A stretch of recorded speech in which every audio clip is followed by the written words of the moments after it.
started. All right, so good morning, everyone. Welcome to the winter session of the Educator AI Lab. Starting out with introductions, I am Crystal Chapman. I am a brown-skinned Black woman with brown eyes, a short-tapered haircut, gold rimmed glasses, and today I'm wearing my Texas CS for Y'all shirt. I had the good fortune of presenting at one of the Texas educator conferences last year. Alan Antoine invited me to present. He's a great buddy of mine. And you got a shirt. I have a hat too, have all sorts of stuff. But, I love any opportunity to say y'all because, I'm a Louisiana girl living in Mississippi that has family in Texas. So we're all possibly cousins, right? All right. So, great conference. If you have not been this year, it's in Dallas. At the second week of June, this conference, or is it another conference? But I always have a good time talking to educators, especially across the South.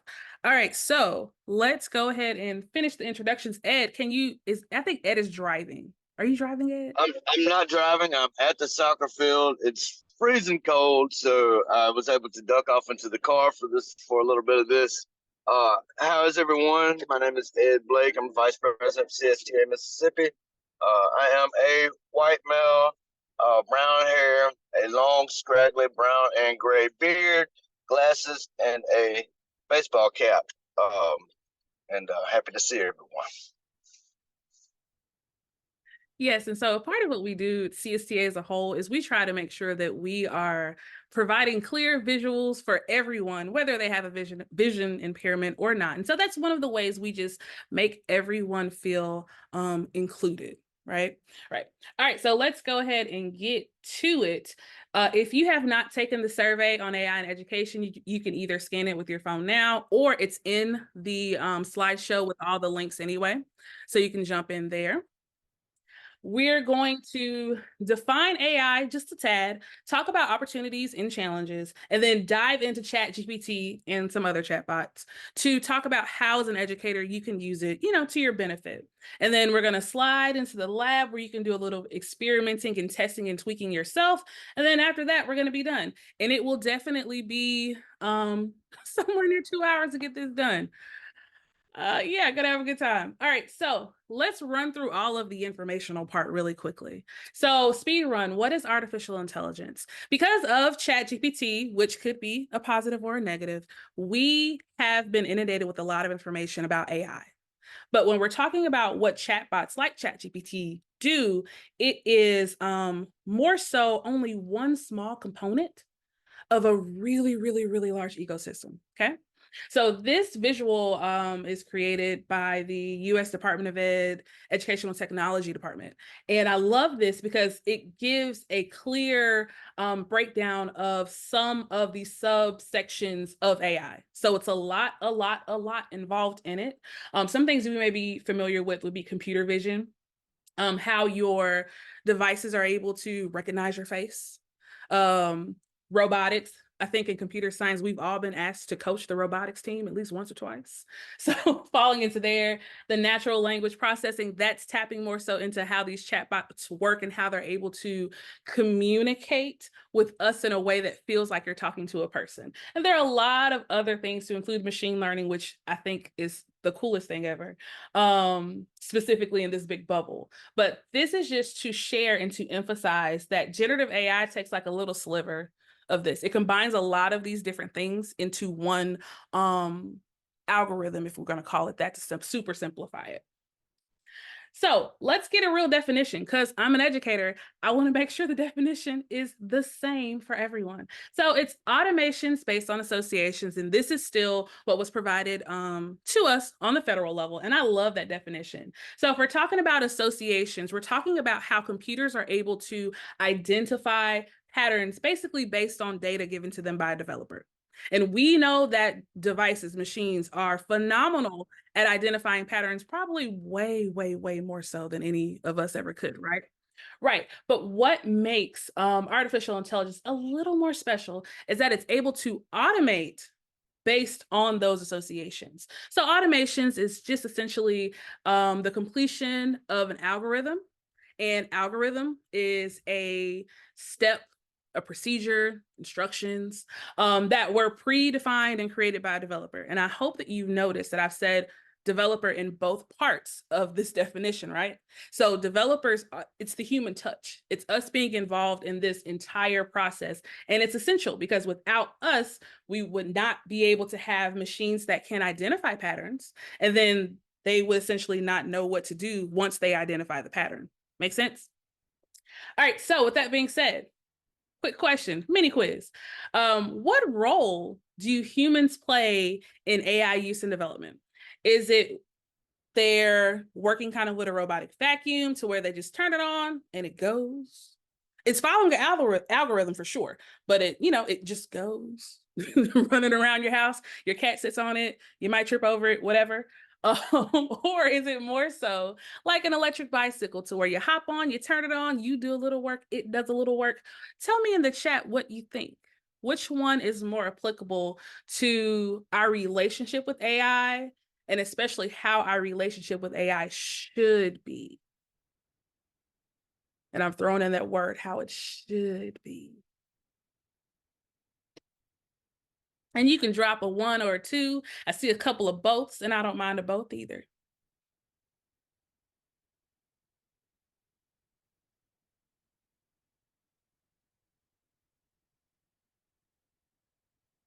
So I know some of you have heard me talk about this before, and that's fine. But if we're going to give the answer that was given to us federally, we would say electric bicycle. We want to make sure there's always a human hand, as I call it, human touch, human final decision maker.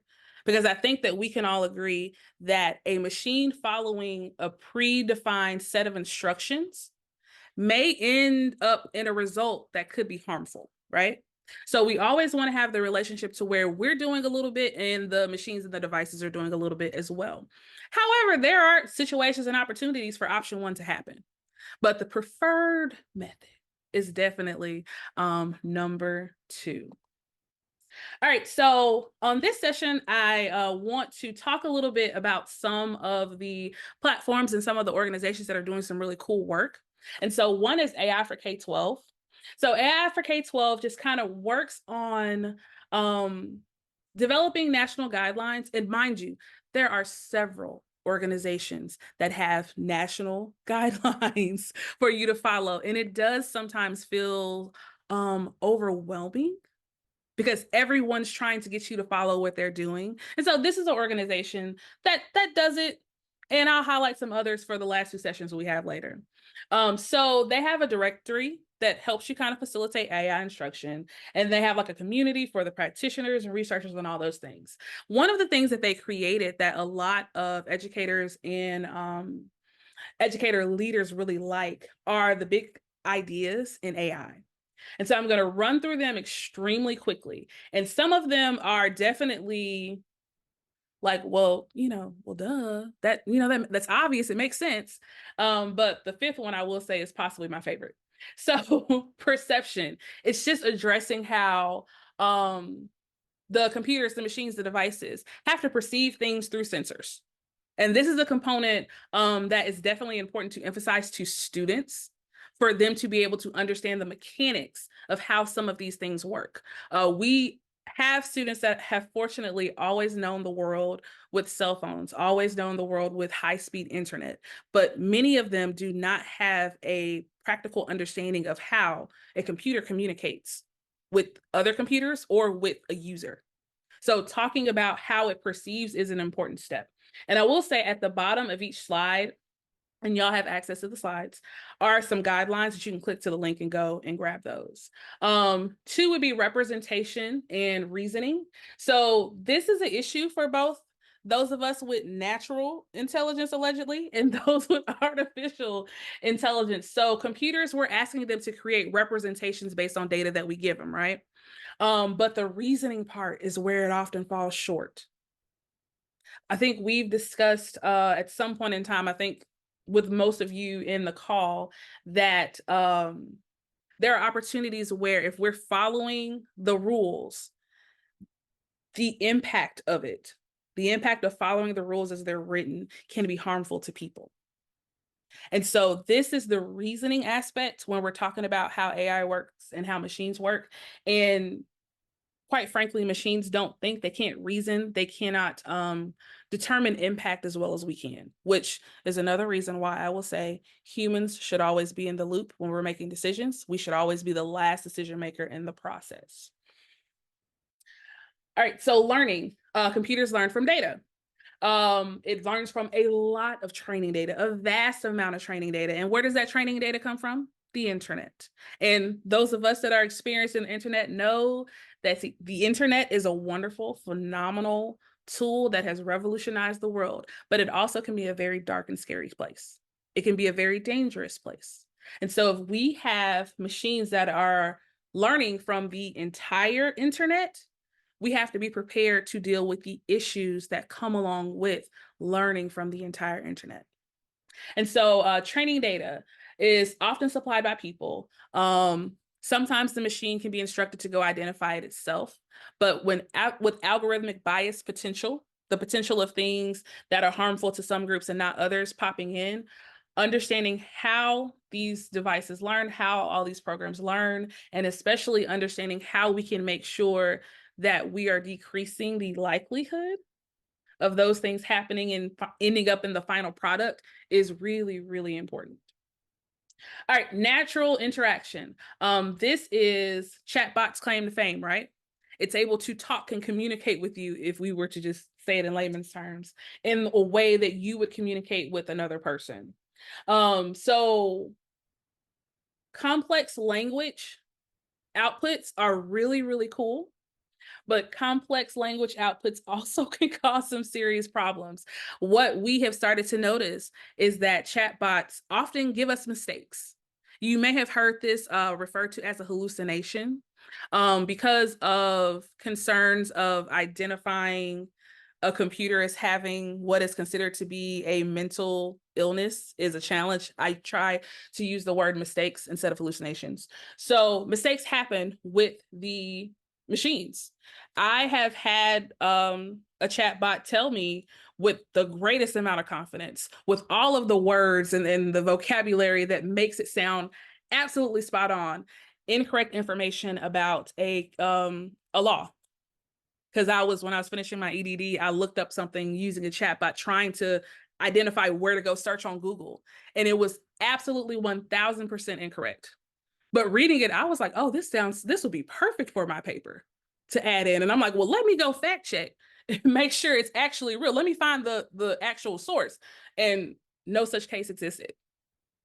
So this is where the dangers of having our machines return information so confidently can be a problem, right? Right. All right. And then my favorite to talk about always is social impact. We are so dependent on technologies like these and technologies that depend on this technology. And so we just always have to stay aware of the biases that can pop up out of nowhere, that are unbeknownst to us, that can cause issues, which goes back to us needing to keep humans in the loop. Um, my mom would always say, Crystal, make sure you always follow your first mind. And what she means by that is the intuition we feel about information we receive. Trust your intuition. And so as you're navigating using chatbots, which is what we're talking about today, or AI produced information in general, trust your intuition. If it sounds a little fishy, then it might need some investigation. I recommend investigating all the time. But I'm gonna show you some examples on how algorithmic bias can sneak in, or how you can potentially put yourself in harm's way or your students in harm's way when it comes especially to data. All right, so before we get into the next part, any questions about the five big the five big ideas? Looks like we're good. All right, so this video is really, really awesome. It's 10 minutes long, and I struggled to chop it down to where we weren't watching a 10-minute video. I got it down to like 6, but I promise y'all, she's funny and she's giving really, really solid examples explaining through what she means. So Her name is Sasha Luciani. I'm going to probably mispronounce it. My apologies. But her TED Talk was AI is dangerous, but not for the reasons you think. And so if that's not a hook to get you in to want to watch it, that's what happened to me. That's what I saw. And I said, ooh, well, let me click. But she is addressing the opportunities and the challenges that come with using these tools. And like I said, she says it so phenomenally, better than I can. So I'm going to let her do the talking.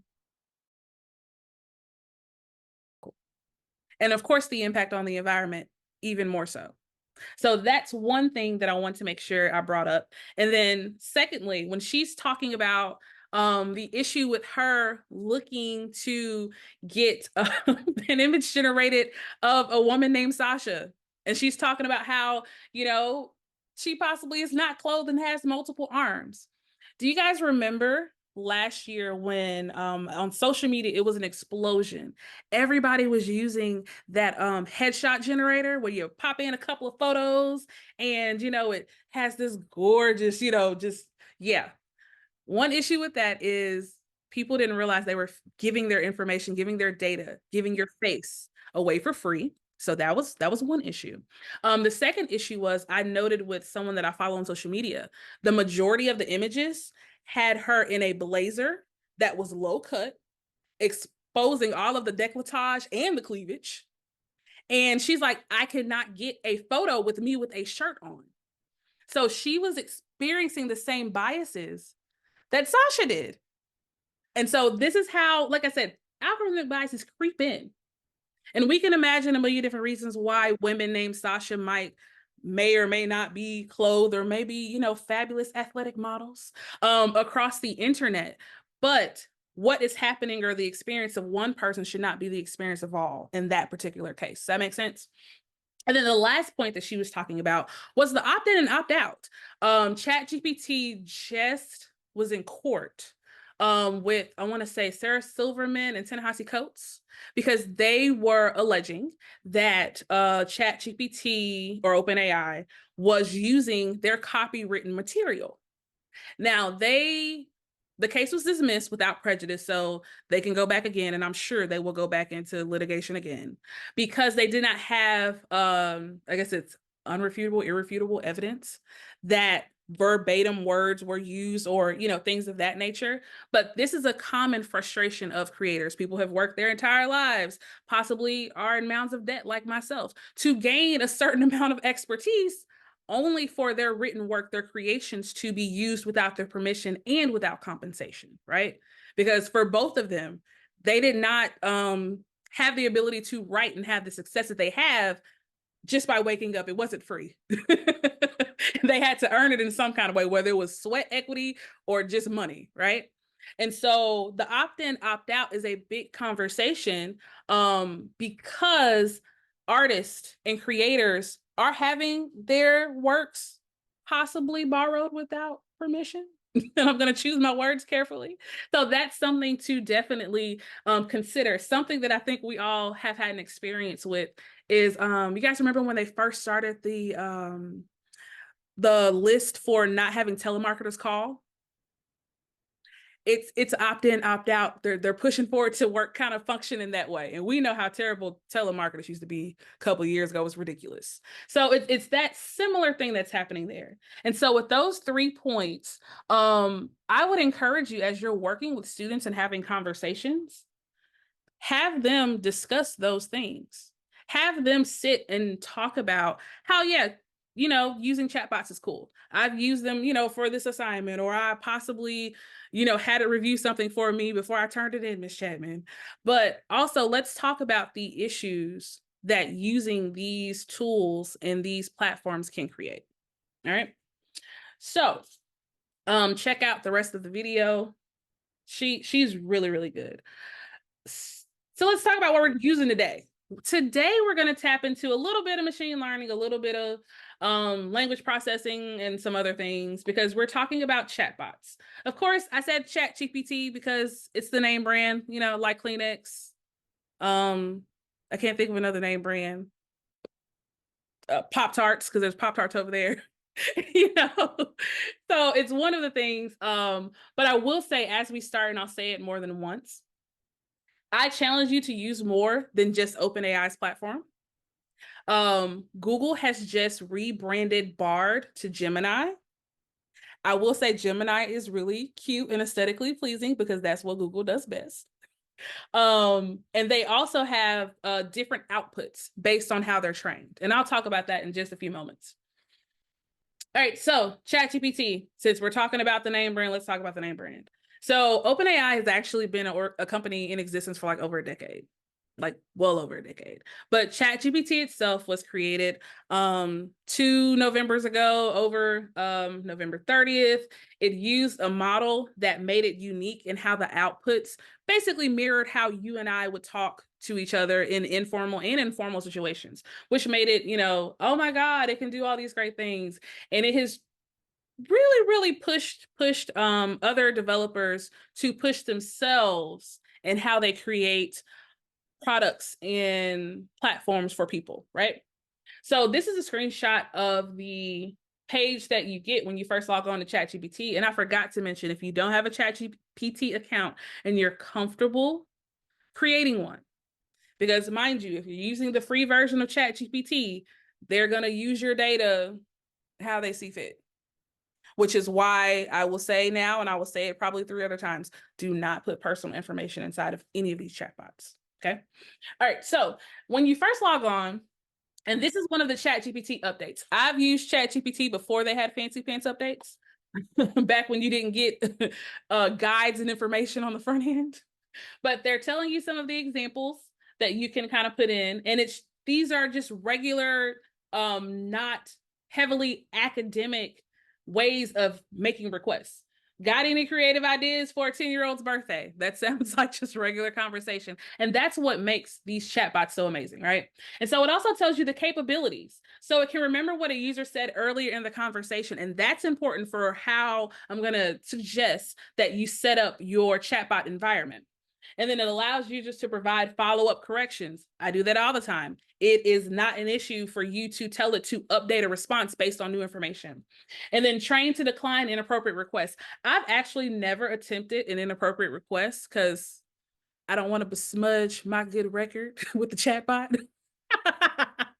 But it is set allegedly to block things like request for creation of harmful things, like weapons and such, requests for things that are like illegal, right? And then I love now that they have limitations. So it says may occasionally generate incorrect information. I want you to take the occasionally out.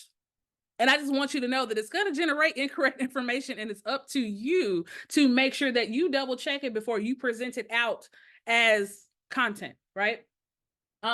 May occasionally produce harmful instructions or biased content. They're working to improve that, but y'all, some of the stuff seeps in. Once again, if we're using the entire internet is not a family-friendly place. So if it gets something from where it possibly shouldn't have, you have to be aware, which is why the human should be the last person. And then limited knowledge of the world and events. I think it's up to 2023 now for the free one, I think. And then it's a little bit more up to date if you pay for the premium. Speaking of paying for premium, another issue to discuss with students is the premium model. The freemium is what they call it, model for a lot of these platforms. They will only let you do or access so much if you're not paying. And so what does that mean for our students that, just don't have subscription money, disposable income?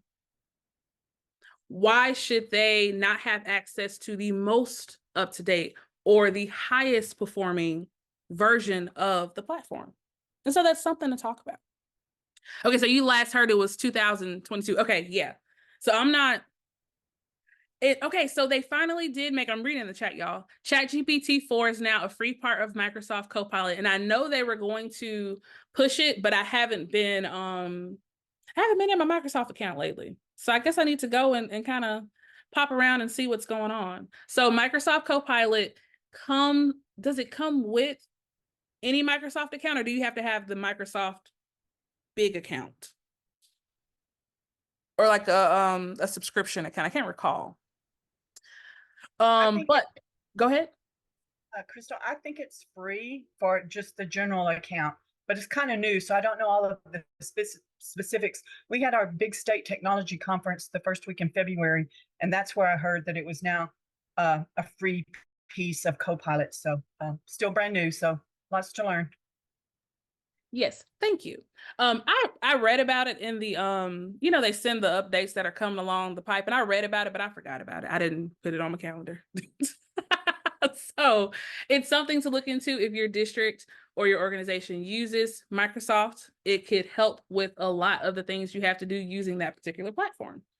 All right, so before we get into actually using it, there are several disclaimers I feel that are important that I make. Starting out with this one.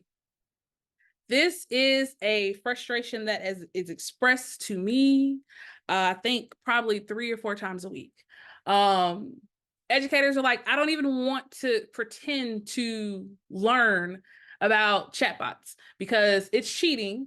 And this is the same thing that students use to cheat on my assignments. And mind you, this is the best representation I could find of a frustrated, overworked, underpaid, phenomenally gifted, yet underutilized educator, possibly like yourselves. So I hear this all the time. I actually got a call about it last night. Someone mentioned this to me. So let's talk about AI and academic dishonesty. Number one, y'all, AI did not introduce the concept of academic dishonesty. Cheating existed before I was born, before many of us were born. I will say before, I will go ahead and make the claim, before all of us were born. This dishonesty was a thing, right? Right. So from cell phones to using graphing calculators, small fonts on scraps of paper, writing notes on your arms, legs, breaking into your instructor's file cabinet, are all ways that people have been dishonest. And these are educators. They told me this, and I just wrote it down. I will say the best cheating method I've had an educator to tell me. She said in high school she wore long acrylic nails, kind of like I think what everyone does now. And so she would write on the inside of her nail, not the part you see, but the underside of her nail, notes for her test. And I was like, what? I never would have ever thought it. But I also celebrated her creativity and her ingenuity because listen, to say she wrote small enough to go on the underside of her nail, and she's been an educator for 20 some years now, but we laugh about it often because she was just like, y'all, I just did not want to study, but I wanted to be successful.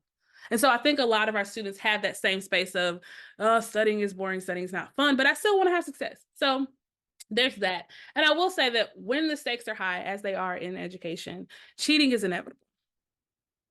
They write their cheat notes on the back of IDs.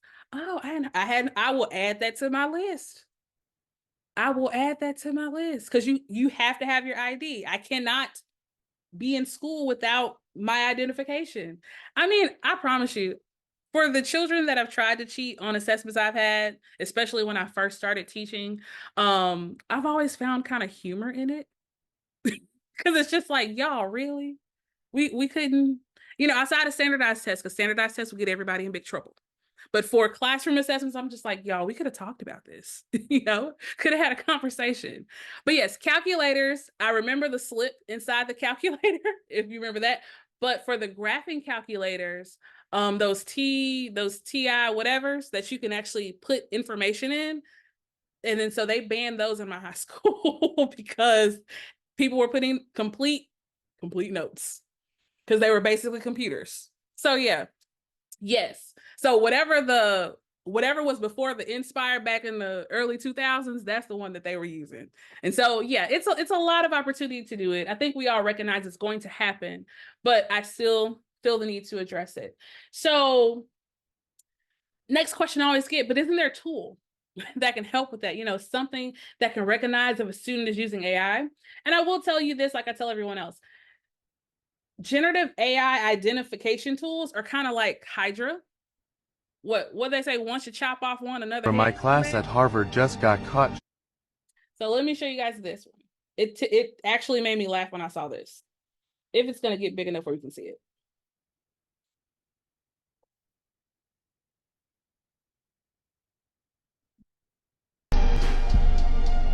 at Harvard just got caught cheating on our final.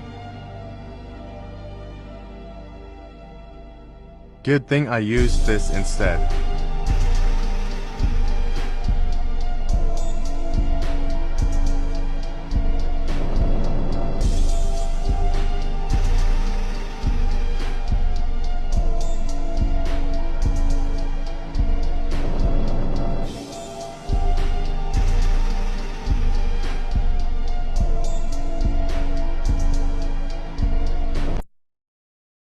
So not only did this tool, so if you cannot see because it was small because it's on TikTok, the professor emails and says, you know, I see that you use ChatGPT and Quillbot to do, you know, your paper. So you have 24 hours to redo the paper and I'm going to run it through again. And then if not, you're going to, I guess, whatever the next step in the procedure was for academic dishonesty. So this student gets on a different platform. And this platform has a space for lengthening and decreasing the lengthening. But the part that tickled me was the stealthiness feature. And so I'm assuming the stealthiness feature means it's going to rephrase things in ways that these generative AI trackers can't readily identify. And so, like I said, it's like a hydra. You chop off one head and two heads grow back. As soon as you block or stop the use of one platform, another one's going to pop up to do the same thing. And I do have some suggestions to kind of help with this as we're going. So I will say this. If you desire to spend your career building a better mousetrap, I can't stop you. But accusations can come with their own challenges, right? Because while K-12, we may not necessarily get the brunt of the academic honesty process, post-secondary, it gets really, really sticky, right? So, of course, here's another TikTok video to make you giggle.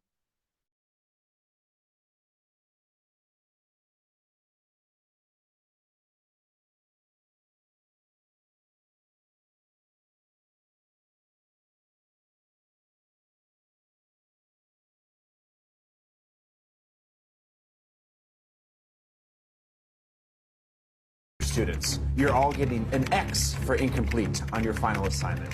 I am copying your essays into ChatGPT. If it tells me you cheated, I am giving you a 0. How could you do this? We're about to graduate. I wrote my whole assignment in Google Docs. I can show you the timestamps. ChatGPT, what's that? Okay, that guy definitely cheated, but we didn't. If ChatGPT said that you use ChatGPT, then you use ChatGPT. You can't just give us a 0 because ChatGPT said that we use ChatGPT. It's not reliable. And by the way, I didn't use it. This is my decision. Sorry. Hold on. Several students have been exonerated and their grades have been issued. Though one student did admit to using ChatGPT in the course. We thought we weren't going to graduate. This was really stressful. Surprise! I was the one who used ChatGPT. So funny. This has happened in more than just, I think it was Texas A&M, the one that made the news. But this has happened all over the place. Professor is frustrated, which, mind you, I understand the frustration. And, you know, it's a sweeping punishment. I used ChatGPT to tell me that it was used. Mind you, OpenAI has already said that their generative AI checker does not work. They've already said it. So that's one issue with that. And then, of course, you know, in the collegiate area, accusations like these carry a heavy price tag to it for everyone involved. If you are removed from an institution, you know, because of that, you might not be able to get into another college. So, you know, it's a lot of pushback that you might get for students. That's a little bit different on the K-12 level. And so I think this resulted in a lot of litigation for the institution, a lot of questioning lawyers and anger, and things had to kind of get adjusted and get changed. And so once again, as we are navigating this space and we suspect that, you know, a student got a little machine related help, let's use our noodles to truly assess if the information that we've received in its entirety or in part is generated in some way. I will say that I, at one point in time, typed a couple of paragraphs related to something in biology that I've taught. And I was a biology teacher before I was computer science. So I know a little bit about biology. And I was flagged as using a chatbot. And I was like, I didn't use a chatbot. Now, I did use academic vocabulary. I did, instead of us in this informal situation, I put on my formal communication hat as I typed it. So I know that it was, correct and such. And I think I used spell checker, but, not to get content. And so I was a little frustrated. And I was like, imagine if I were a student and, like those students expressed, or those pretend students expressed, my academic career is on the line. I'm about to graduate and you're saying I'm about to get kicked out of school? So that's why humans in the loop, it just has to happen, y'all. It has to happen. So let's see. Turn it in. I think turn it in is still it's still pretty solid. They're one of the older ones. I would trust them more so than some of these newer ones that are popping up, if I could be honest. But I still just believe that we should have a conversation with students, with our leaders in the buildings, to just say, hey, let's come up with a process and make sure that we don't accuse someone unfairly, incorrectly, and then have to deal with the issues after. All right, so this actually popped up and I had to share this. A student wrote an opinion piece that said, teachers assign us work that relies on rote memorization, then tell us not to use artificial intelligence. And mind you, this was a very well-articulated rant by a current junior, I want to say, I forget what state, but junior in high school. And so basically he was saying that he takes AP psychology, he signed up, he was fascinated by the subject, right? But for the AP exam in the course, they just have to memorize 400 terms. Like, and of course, I kind of deflated a little bit when I read it, because I was like, that's what you have to do to be successful for this exam. And so he goes on to say, a little sarcasm at the top, but he's talking about the current state of education, how teaching to the test is so ingrained that there's like little room for creative learning, little room for deep exploration and mastery of the content itself, right? And I think that probably all of us have expressed this sentiment several times to each other, to our bosses, to parents, to anybody who would listen, right? But it's interesting to me, it's coming from a student. And so they were basically emphasizing how what we're being asked to do, which is rote memorization, recalling, is what we use computers to do. So why, as a student, would I not want to use a computer for what a computer was possibly designed to do? And of course, he says he doesn't use it, but his classmates do, and he's just tired of hearing them talk about it. So with that being said, let's talk a little bit about what can we do, because we're still frustrated, y'all. We're still overworked, underpaid, gifted, and underutilized. And so these are some suggestions. Shift how we assess mastery. Even if we're in an AP writing course, and I've had an AP English course, teacher contact me about these things. We have to shift how we're assessing mastery, really figure out what they're being asked to do, and then try to find ways to get them to practice that skill more so than focusing so heavily on the content. Number 2, implement a digital citizenship curriculum to help students understand about plagiarism.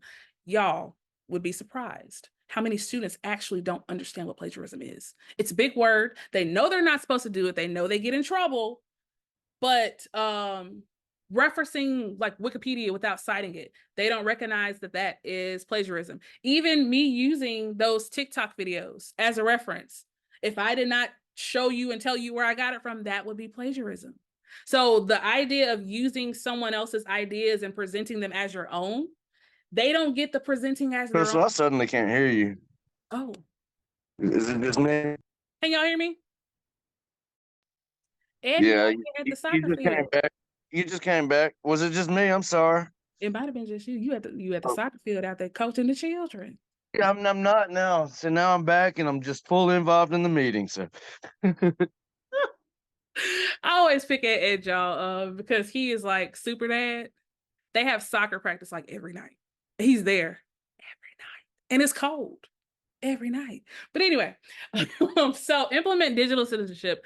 There are some references to, I want to say, the digital and citizenship curriculum that everybody uses at the end of the slideshow.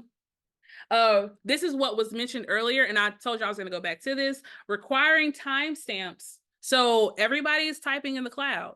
Have them pull up the version history. Have students actually document the writing process. And that does push us to go into like a ELA space that we may not be comfortable with, but you could possibly use ChatGPT to give you suggestions. But have them show you, okay, this is what I did first, this is what I did next, and so on and so forth.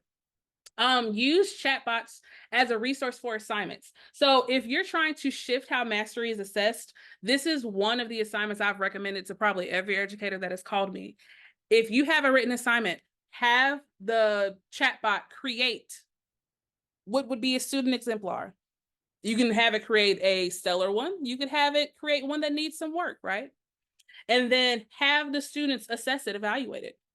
Give them the same rubric you used to grade. Hey, how would you grade the computer? And it's an opportunity for them to truly think about what they're being asked to do in a different way. And I've had some teachers with some great success for this. Emphasize the limitations of generative AI. We talked about the mistakes. So that's how I caught you, because it told me that, you know, the founding fathers included Mickey Mouse. It was obviously incorrect, and obviously you did not read it. So there's that. And then encourage students to understand how accusations can ruin their academic reputation. And we just kind of talked about that a hot second ago. There are some other suggestions. If you have some, drop them in the chat, and I can add them to a list. Moving into the last pieces of it. One thing that people have started to notice is that the response that they get for ChatGPT or any other chatbot is not necessarily the same as what they see other people receive. And so a question has appeared, you know, why do I not get the same response even when I ask the same question as someone else? So number one is context. Chatbots rely on the information that they receive. And this is going to go into what we're about to do in just a moment. The more details you give, will give you a possibly better answer. So in addition to that, as was mentioned before, these chatbots remember what information they've received. So use that to your advantage when you're setting up your generative AI environment. Next, language and tone.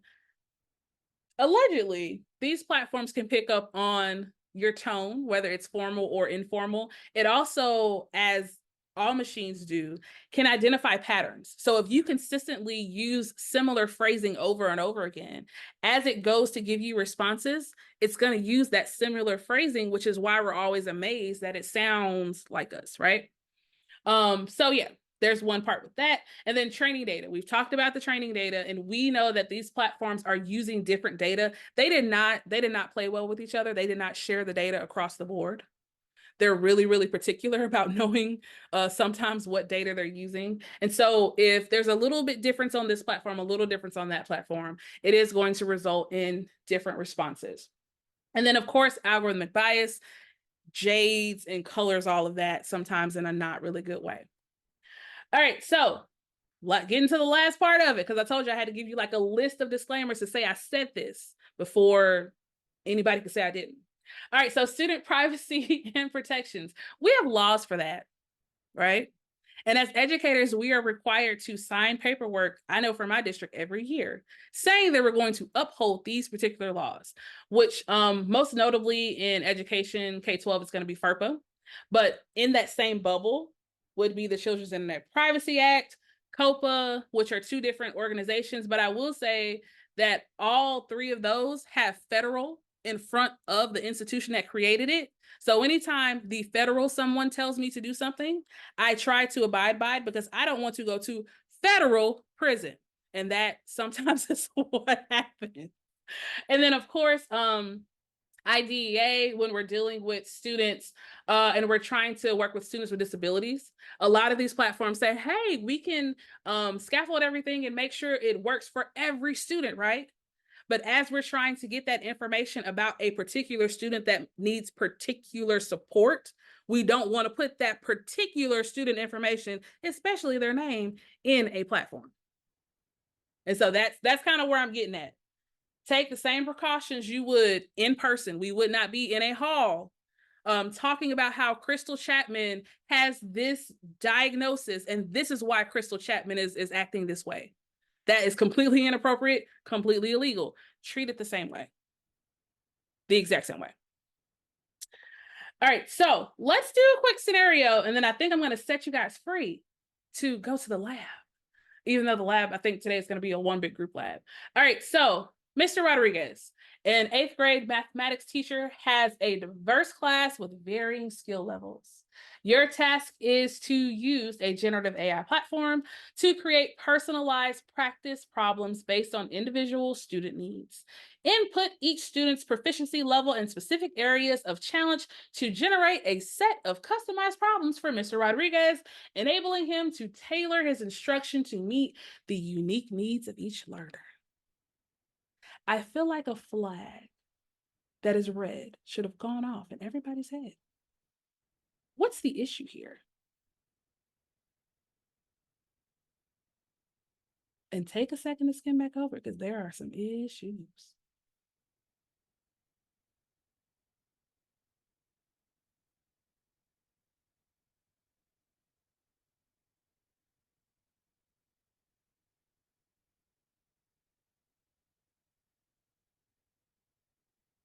So Bree is telling us sharing private data. Yes. You were just told to input each student's proficiency level. You better not. Unless you want to hear the clanking of a door every time you have to leave your living space. So stop. This challenge was actually written by ChatGPT. And I just copied and pulled it down because I said, this exactly proves the stuff I'm talking about, right? I did not instruct it to create with FERPA, SEPA, COPA, IDEA. I didn't ask it to do that with those things in mind. And because I did not give it that context, it set me up to go on down the road, which is not a good thing. Which is not a good thing. So how could we actually create a way to still get this information? I still need to know proficiency level. I need it to be differentiated. How could I remove the student identity from it? Because I still need to put in the information that relates to, you know, my district and my state. Giving 8th grade curriculum is definitely more broad and is a better choice. I can add to that, right?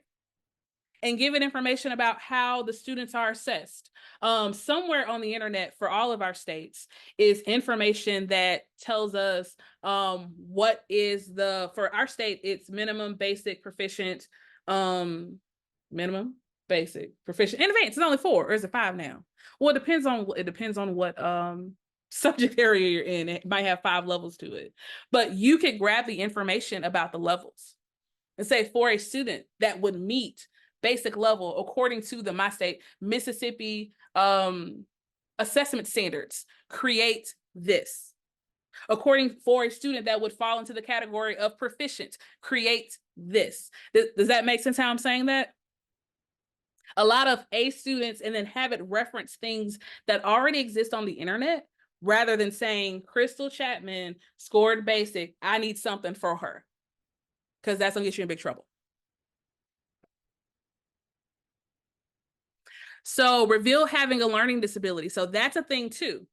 I would always keep it at for a student that has this particular learning need, and it kind of keeps you in the space. Okay, so Anne is asking a great question. She said, would you ask it to consider all of these laws every time you use it? Generally speaking, once you enter it one time, it likes to remember, but I would always go back and make sure that I am using my brain to not put in student information whatsoever. So I would just honestly put in a student with a student that needs a student, yada, yada, yada. And that should be enough. And yeah, input information, but keep it as vague as possible and keep names completely out of it. So as we're going through, we'll talk about graphic organizers in just a second. I want to share with you, let's see, where are we going? AI for education. So the prompt guide that I have for you to look at and use to your needs, and it does go back to creating your AI environment, is AI for Education's prompt library. So Amanda Bicker, oh gosh, what is Amanda's last name? Bicker something. Bickerstaff, I was going to say that. So she's a phenomenal educator. She is actually in the process of doing a really, really good chat GPT for special education educator series. If you find her on LinkedIn, you can sign up. It's really, really good. So she created this organization, and part of what they offer are prompts. And all of this is free. And y'all know I love free tools. So essentially the way it works is you can either click one of the categories and it'll, of course, filter to what you need, or you can type some things in, right? So I think that we are looking for differentiation, maybe. Now, if I can't spell it, it's because my Grammarly's off. Let's see. Oh, it does have a substitute teacher. It does a substitute teacher lesson plan, y'all, just in case you wanted that. I am looking. Oh, this is the one. So simplify concepts and differentiate using an AI chatbot. So she gives some information. Yes, I would try this. Somebody try the subplane and get back and tell me how well it works. So she has a basic prompt here for all of them where it just has the fill-in spots. So this one is, you're an expert instructional designer and teacher with expertise in differentiating instruction based on student skill level and zone of proximal development. Y'all, those are educator specific words and terminology and phrasing to give the chatbot information on how to function. Because you're telling the chatbot you are an expert. So that means take on the persona of being an expert educator that can do blah, blah, blah, blah, blah, blah. And if you put this into any chatbot, it will yield phenomenal results. Just telling it how to think, if you will. For this output, you are a whatever type of teacher who is introducing the concept of whatever it is to your students. As you have a classroom with diverse learners and with diverse skills, create 3 levels of explanation for whatever the context is, label each explanation with the corresponding skill level. All right. And so the example that she has here is talking about being a 10th grade English teacher who is introducing satire as a literary construct. You have a classroom of diverse learners with diverse skill levels, create the levels and so on and so forth. So let's see how this works out. So let's see if ChatGPT is going to be friendly to me today. It may or may not. I will say this. When we're talking about creating your AI environment, because Ed mentioned it just shortly, these are all the things I've AI'd over time. I've deleted a few of them, but I sit and continuously use the same one. Y'all see, today I use the CS and CSTA dump. So as I'm working in my computer science education bubble, this is the only one that I use. I helped my husband do some stuff with some DJ stuff. There's that one. When I was focusing specifically on addressing racial discrimination, that's where I went. I possibly have aspirations to have a farm. That's where I put my information. So if you go into the same place and continuously add information, the platform remembers. So we could scan and skim, and it takes forever for it to load because there's a lot of content in this particular chat. But this is what I actually was looking up today, talking about graphic organizers and how you can get these chatbots to give you a little bit of a graphic. Mind you, this is not the most gorgeous thing I've seen. I would definitely have to copy and paste this in order to make it something for students to use. But is it giving me a comparison of computer vision and natural language processing? It is. So it's good content, right? Right. All right. So let's get into all of these things. Y'all, I've used this same conversation, I want to say for, is it pushing a year now? So it has a lot of things. So, but let's go ahead in here. Let's actually start a new one for this particular conversation. And down here at the bottom, I will remind you that ChatGPT tells you it makes mistakes. So I'm copying and pasting, not copying and pasting that. I want to copy and paste the prompt, just so we can kind of see how it works. And so it says, certainly, in order to cater, this is what's going to happen. And so it's telling us specifically what at the basic level will say satire is a literary technique. It's talking about in a modest proposal how it uses satire to address this particular thing. I will say, skimming really quickly, the academic language increases a little bit with the intermediate, and it's asking you to do a more complex thing on this last one. Now, because we have options, and once again, Gemini is the updated rebrand of Bard. And so as long as you have a Google account, you're in the game. But I'm going to type this in and see what it gives me. So it's giving me something completely different, right? And we just talked about why. It's a whole lot of reasons why. So now instead of just having a paragraph, I'm getting exploring satire, level 1, recognizing the shocking. And then imagine this. It's telling me what to look for, or maybe what the students look for. Yeah, think what the students look for. Then level 2, it goes into this as well. It's telling the students to think like a detective. Level 3, oh, thank you so much. It's talking about how powerful it is. It's telling to remember, it's telling to make notes. I just typed in a very simple prompt and it was able to give me a lot of information. Of course, with this information, I would go back and say, okay, I want to treat it like a buffet and use this and use that, move this around, change this, change that. That's fine. But you've gotten a foundation to work with based on giving a detailed prompt. Now, she also has make the prompt work for you sections. And I say she, but they, the organization, sorry. You can also ask the chatbot to further differentiate. So let's see. Now for the advanced students, what are some something? And then of course, I'm going to pop it over here and we'll see what it gives us. Talking about irony, satirical techniques, rhetorical devices, all of these types of things, right? So imagine in your computer science class, what type of things it could give you in that way.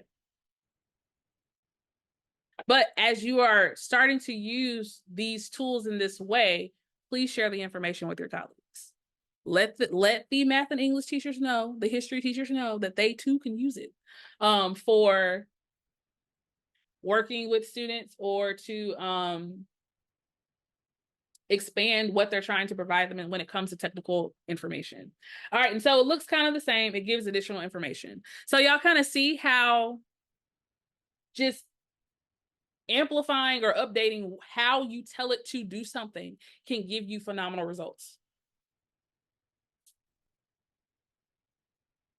Yes, and once you have someone show you how to make an appropriate prompt, it changes how you use chatbots. It really does. So let's see what else we got going on in here, because I think we're ready to go into the lab. I have talked longer than what I've wanted to. There's a little bit of graphic support. I think I showed y'all with the ChatGPT table that looked terrible. I did do one on Gemini this morning,